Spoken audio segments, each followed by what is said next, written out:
So this is a story how prop firms rule my life when I just started out trading, or not particularly when I started out trading, but when I shifted to trading prop firms. And this was a very difficult period for me as I was still a learning trader, I was still trying to make it, and I basically had no one that was holding my hand or giving me some kind of guidance. So before we go there, let's start at the beginning.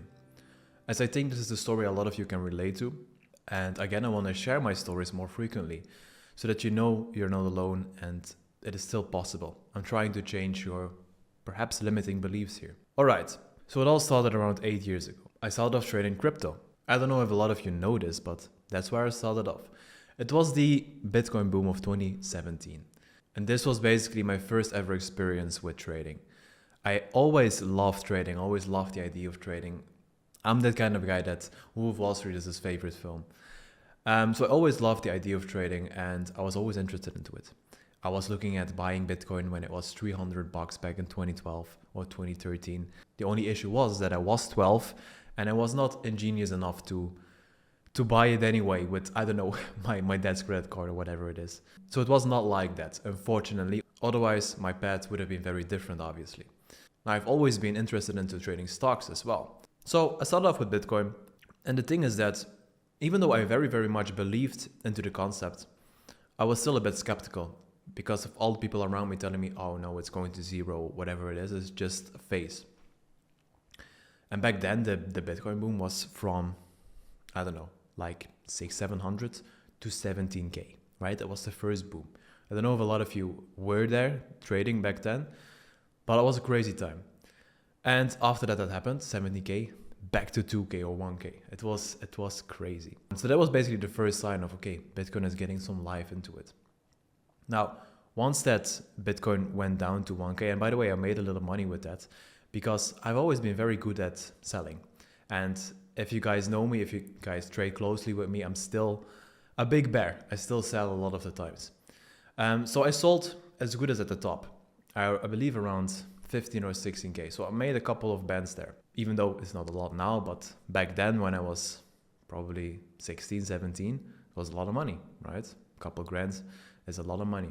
So after I did that, I went into stocks and I went into trading stocks. But at the beginning, it was not really day trading for me. It was more investing, S&P 500, that kind of stuff. But I would like to be more regular because this is something that you will see back in these stories and I also talked about in my previous story. I always had this greed for money and I was always chasing money. And that's probably a big reason why money came to me so delayed, so to say, even though I could have made a lot more money a lot quicker. Now, I'm still 25. I'm doing very well for myself, but still some part of me are doubting some decisions that I made because of greed. Now, that being said, I wanted to make money quicker, right? So I went online and this time I was around 17, 18. I went online and I went to look for, okay, how do I make money online, right? A lot of things came up and I basically tried them all at once. I was doing affiliate marketing, dropshipping, other e-commerce ventures like print on demand, whatever it is, you probably know all of them as well. But one of them stood out to me and this was Forex trading.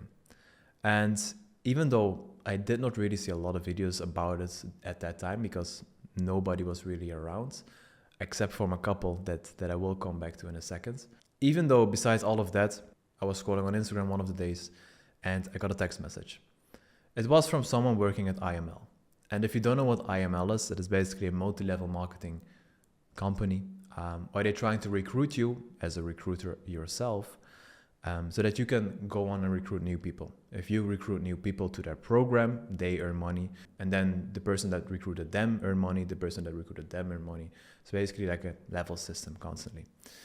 And they promised me that I would learn how to trade. It was like $300, $400 that course at the moment. And that was, I think, the first course that I bought from Forex. So that's what I joined. And at that time, obviously, they don't tell you it's an MLM. They tell you, okay, let's learn how to trade and let's go from there, right? We can make you profitable, whatever it is, all that BS. So I went ahead with them and I very, very quickly realized that I'm not going to learn how to trade here. So I basically quit there. Right on the spot. I was probably like 2 days in and that was a $400 wasted. I didn't respond to that woman that hired me because I knew, okay, this is totally not what I want, right? I was never a sales guy person. I'm more like, okay, let's bring real value to the table and let's learn a real skill and do something with that, right? Not saying that sales is not a real skill, it definitely is, but it's just not really for me. I think I let it loose at that time. Fast forward a couple of months, and again, I saw something on Instagram. It was Telegram, right? A Telegram signal service thing. But in order to sign up, you had to open an account with a broker and trade with them, right? Now, what I did not realize at the time, that I do know now, as you could say that I'm a trading influencer, whatever it is, they would get paid heavily on those accounts, right? Heavily. And if you trade on them, they would get paid even more, right? So I had to do that. And plus, on top of that, I think a monthly service fee or something like that for the signals. Again, another $400 wasted because those signals were so trash. If you ever try signals, you probably know it. It's probably one of the easiest money waste things you can do in trading. Despite all of that, I still wanted to keep going. And the first trade that I won, because next to the signals, I wanted to trade more. I thought, okay, maybe I can do this by myself with zero knowledge.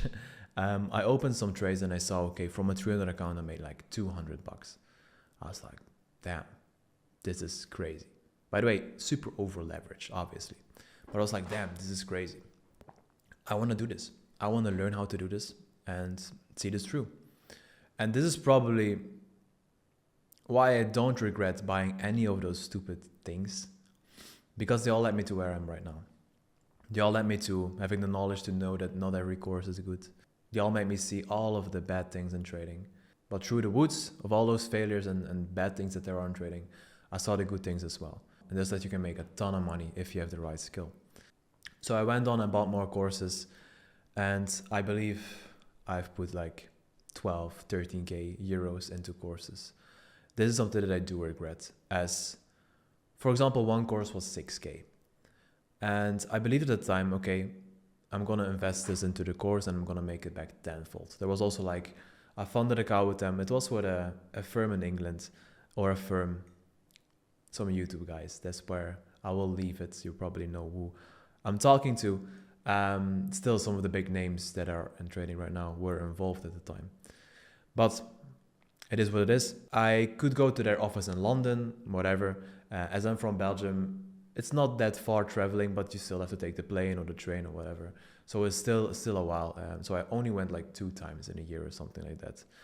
And again, besides the experience in London, and besides that I got to meet some very cool people there, it was a huge waste of money, right? A huge waste of money again. And I believe that I paid a lot more than other students that were there did, purely because, again, I was greedy for money. So I thought all the money that I invest will come back tenfold. I was working at the time, and this was basically everything that I saved up for, right? I bought my first car, and then what I left over, I invested into this course. And I probably was around 18 back then. So again, some stupid decisions, right? Now, I did that, and then I went on learning for myself the next 2 years or so. And I was seeing some good results with my own capital, right? I was growing accounts. At the time, I was again trading crypto as well. Not really day trading, but what I would make with Forex, I would reinvest it into crypto. I was able to buy, at the time, my dream car, a BMW 5 Series, and I was only 21, right? Those were some amazing times, I'm not gonna lie. And everything was so simple back then. That was also the time that I discovered FTMO. And when I discovered FTMO, for the guys that don't know, it's like the biggest prop firm in Forex out there. When I discovered FTMO, everything went south. Because again, a greedy voice inside of me came up. Okay, if you invest 500 euros, you can have a 100k account. It's like 10 times the size that your own account is. And only for $500. So the only risk that you have is $500. I was like, yeah, that's true. So I started trading challenges. And back at the time, you had to pass it with 10%. The rules were pretty much the same, at least with FTMO, but you also had like a 30-day time window. And this 30-day time window has brought back some old emotions, because now it is again forcing you to make money in a very short amount of time. So this brought back some emotions.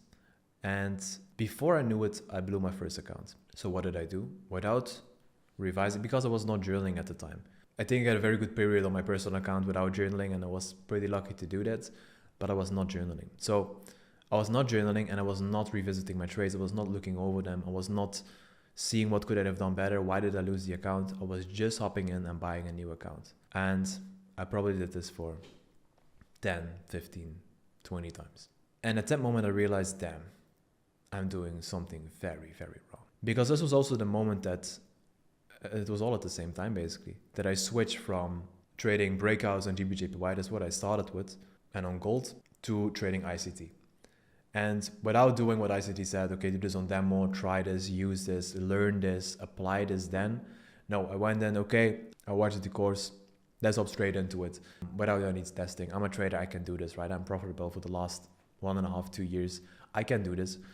And no, I definitely couldn't, right? I definitely couldn't. So at that moment, I was working a minimum wage job while I was driving a BMW 5 Series at 21, 22, and I was broke as hell. So I knew that something had to change. And one of the major things that I changed was that I started journaling at that moment. I started journaling and I started looking over, okay, what am I doing wrong with these prop firms? And what I came to a realization is that I was trading way too much because I was greedy, right? So I was trading way too much. And by the way, I'm in a trade right at the moment. Okay, it's running at 2.3% in profit. That's good. This is a trade on USD JPY. The target is 4%. You probably see it on my story today. It's a nice trade. Anyway, off topic. So I was over trading and I was taking like 5-6 positions a day on a losing day, but only like 1 or 2 on a winning day. This made me realize very quickly that, okay, the money that I'm losing is in those losing days. Because what if I could go from a minus 4% day to only minus 1% day by just this minor tweak, right? Going from over trading, taking 4 or 5 trading positions a day to only 1 trade a day. Because on the winning days, I would also only have 1 trade a day. And this is basically what turned everything around for me at that moment, because the reason that I switched to 1 trade a day was not because my setup only occurs 1 time a day or this will be the best to trade with my setup. No, it was really because of my psychology, because I had to fix that. So I went on and do that. And I basically booked success with this. I passed some firms. I got max allocated with my Forex funds, if you guys remember them. And I was getting good payouts. I was able to quit my job, live from trading, live from prop firms.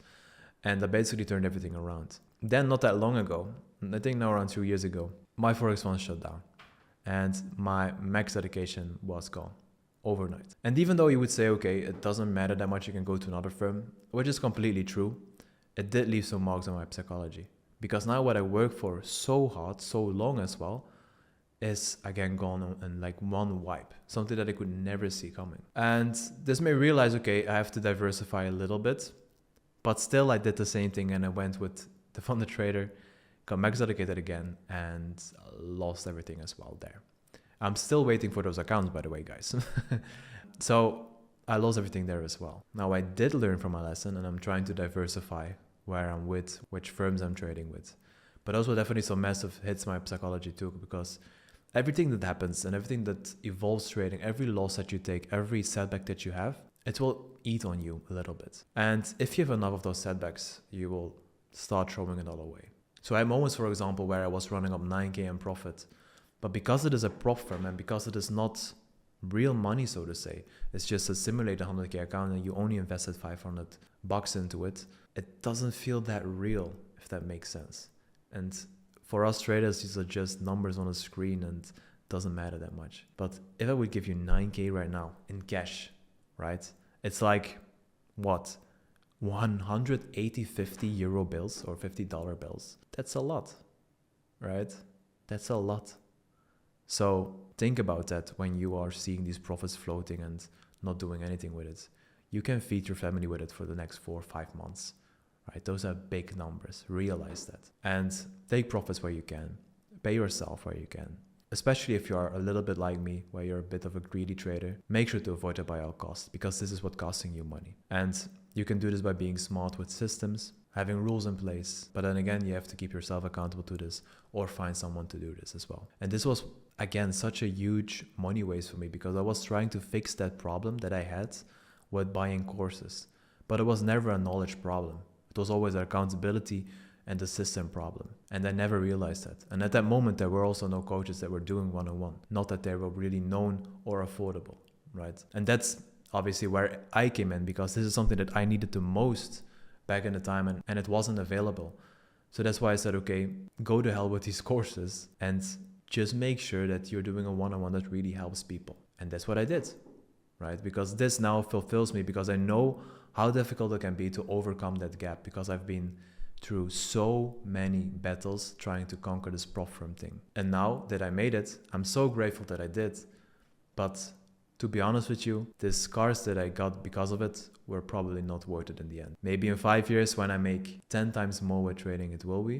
But for now, I would like to help anyone avoid these things by all costs and also shorten their learning curve. So prop firms taught me a lot of things, made my life very, very difficult, had a very big toll on my psychology. But still, I'm super, super grateful for the opportunity that they're providing, because if they weren't there, I would probably still be trading a 20, 30K account and making decent money, but I wouldn't get rich of that. So prop firms are definitely a good vehicle that can make you a lot of money. So I'd say utilize them to the fullest. Learn how to trade, learn how to overcome these issues that you are having, and start trading prop firms as well. I hope you guys enjoyed this video. I hope you learned something from it. I hope you got something from it, and we'll see you in the next one. Bye bye, guys.